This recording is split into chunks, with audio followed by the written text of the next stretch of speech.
अमर ज्योति कथा भाग 1। जीवन एक द्वंद्व में कीड़ा स्थल है। इसके अतिरिक्त व्यवहारिक कार्य तथा साधन भी पेचीदा हैं। द्वंद्व में जीवन आदिकाल का अटल सिद्धांत है। विजय पराजय, शत्रु मित्र, जीवन मरण, प्रकृति और पुरुष, द्वंद्व के दो पहलू हैं।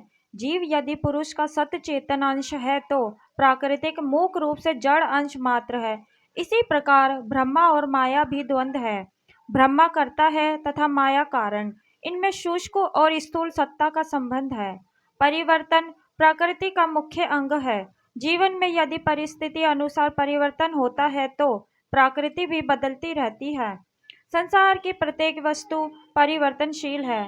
मनुष्य जीवन को ही ले लीजिए। इसमें प्रथम बाल्यावस्था, पुनः किशोर अवस्था, फिर यौवन तथा बुढ़ापा आता है। जितना सौंदर्य तथा अभिमान यौवन में होता है उतना बुढ़ापे में क्या हो सकता है। प्रकृति के नियम अनुसार प्रथम तो शक्ति, बल, पुरुष अपनी चरम सीमा तक जीव में पैदा होते हैं, पुनः धीरे धीरे उनका नाश होता जाता है। इसी प्रकार काल चक्र परिस्थितियों में परिवर्तन लाता ही रहता है। उत्पत्ति तथा प्रलय इस काल चक्र के दो अंग हैं। इसी काल चक्र के अनुसार भक्ति तथा माया अपना रूप प्रदर्शित करते हैं। जब भक्ति का पक्ष सबल हो जाता है तब। अगर आपको हमारी वीडियो अच्छी लगे तो लाइक करें, सब्सक्राइब करें। बोलो जयकारा बोल मेरे श्री गुरु महाराज की जय। सत्यता, धर्म, शांति का चारों ओर डंका बज जाता है। विपरीत इसके जब माया का पक्ष सबल हो जाता है तो अशांति, अधर्म तथा असत्यता का साम्राज्य हो जाता है। इसका यह अर्थ नहीं कि सत्यता, परम अर्थ तथा धर्म एकदम लुप्त हो जाते हैं तथा अधर्म ही अधर्म की बहुलता हो जाती है। होता ऐसा है कि सत्व गुण के स्थान पर रजोगुण, तमोगुण प्रधान हो जाता है। राक्षसी, दुराचारी और धर्म प्रवृत्ति के लोगों की संख्या अधिक हो जाती है। धरती पर पापों का बोझ बढ़ जाता है। धरती भी किसी महान व्यक्ति, संपन्न महापुरुष की आवश्यकता की करुण पुकार करती है।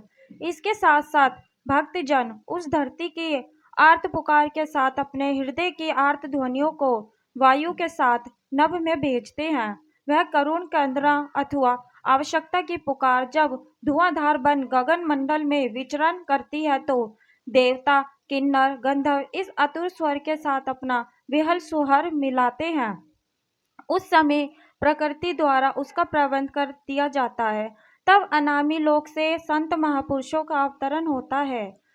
एक युक्ति है कि आवश्यकता आविष्कार की जननी है एवं लिखा भी गया है कि चौपाई सृष्टि में मोह तब अति छाए, रजो तमो विस्तर फैलाए। भक्तन की कछु बनी नहीं आवे, धर्म सत्य न कहू सुहावे।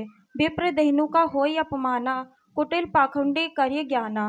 धरा धाम बने नरक द्वारा, कर्म धर्म का रहे न विचारा। भक्त विप्र धरा करी दुहाई, तजु न प्रभु अपनी प्रभुताई। काल चक्र परिस्थिति अनुसारा, प्रगटाया प्रभु सर्वगुण अवतारा। इसी प्रकार से संत महापुरुषों का इस धराधाम पर अवतरण होता रहता है। उनके आगमन से दृष्टि में आनंद, शांति तथा प्रेम की एक लहर सी आ जाती है। जिस प्रकार अत्यधिक गर्मी के बाद मेघ छाया अत्यंत शोभनीय, सुखदायी तथा आनंदमयी प्रतीत होती है, उसी प्रकार संत महापुरुष भी संतृप्त हृदयों को अमीय वचनों से प्रशांत एवं आनंदमय बना देते हैं।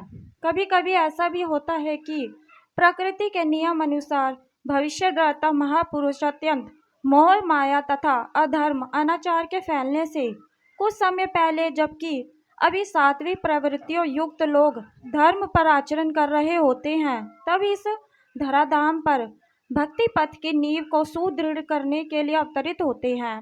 संत महापुरुष जो भी पावन लीलाएं या अमर प्रवचन अपने जीवन काल में करते हैं, वे लेखनीय वध होकर एक पुस्तक अथवा ग्रंथ की रचना के रूप में सबके सम्मुख आ जाते हैं, ताकि उनके पावन यश तथा गुण अनुवादों को गाकर भावी लोग भी लाभ उठा सकें। वे जिन नियमों व सिद्धांतों को बनाते हैं, उन्हें भावी पीढ़ियां पढ़कर उस दिव्य ज्योति के प्रकाश में अपना मार्ग निर्धारित कर लेती है। उदाहरण के लिए श्रीमद् भगवत गीता, श्री रामायण, महाभारत हमारे भारतीय धार्मिक ग्रंथ हैं, जिनमें राजनीतिक, दर्शन, योग अर्थशास्त्रिक विविध विषयों का प्रामाणिक समावेश है। उन्हें आज भी पढ़कर आत्मज्ञान की ज्योति को प्राप्त करने का उत्साह पैदा होता है। जो नवधा भक्ति का उपदेश भी श्री रामचंद्र जी महाराज ने सबरी को दिया, वही योग रूप में श्री कृष्णचंद्र जी महाराज ने तथा अन्य महापुरुषों ने अपने अपने युग की वाणियों में दिया। वास्तविक अर्थों में यही धार्मिक ग्रंथ की अंधेर का चिराग पथ प्रदर्शन तथा जीव को आध्यात्मिक पद पर आरूढ़ करने के ज्योति स्तंभ है। इन्हीं धार्मिक ग्रंथों में ही तो गुरु की आवश्यकता पर बल दिया गया है। इनके पढ़ने एवं श्रवण करने से पूर्ण गुरु की प्राप्ति के लिए उत्सुकता तथा उत्कृष्ट अभिलाषा उत्पन्न होती है। इन सत ग्रंथों के मनन एवं अनुशीलन से जब यह अभिलाषा उग्र रूप धारण कर लेती है तो सतगुरु की प्राप्ति भी हो जाती है। श्री रामचरितमानस में नवधा भक्ति का उपदेश देते हुए श्री रामचंद्र जी ने सबरी से कहा है, बोलो जयकारा बोल मेरे श्री गुरु महाराज की जय। फॉलो करें, लाइक करें, धन्यवाद।